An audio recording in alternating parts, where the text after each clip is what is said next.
আর মুক্তিযুদ্ধের সকল শহীদদের তাদের আত্মত্যাগের বিনিময়ে আমরা আজ স্বাধীন সার্বভৌম বাংলাদেশ পেয়েছি। একই সাথে স্মরণ করছি জুলাই গণ অভ্যুত্থানে নিহত সকল শহীদদের, যাদের আত্মত্যাগের বিনিময়ে বৈষম্যহীন বাংলাদেশ পেয়েছি। বাঙালি জাতির হাজার বছরের শৌর্যবীর্যের এক অবিস্মরণীয় গৌরবময় দিন আজ।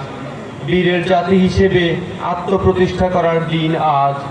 পৃথিবীর মানচিত্রে বাংলাদেশ নামক একটি স্বাধীন ভূখণ্ডের নাম স্বর্ণাক্ষরে লিখার দিন আজ। বাঙালি জাতি একসাথে ঐক্যবদ্ধ হয়ে দীর্ঘ 9 মাসের রক্তক্ষয়ী যুদ্ধের মাধ্যমে স্বাধীনতা অর্জন করে।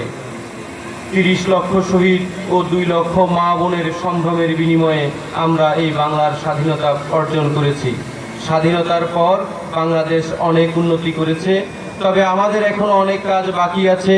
আমরা উন্নত ও সমৃদ্ধ বাংলাদেশ গড়ে তুলতে চাই। এই লক্ষ্যে আমাদের সবাইকে ঐক্যবদ্ধভাবে কাজ করে যেতে হবে। আমাদের মুক্তিযুদ্ধকে আমাদের হৃদয়ে ধারণ করে এগিয়ে নিয়ে যেতে হবে। আশা করি আমরা সবাই মিলে একটি সুন্দর, সমৃদ্ধ, আগামী বৈষম্যহীন বাংলাদেশ গড়ে তুলব।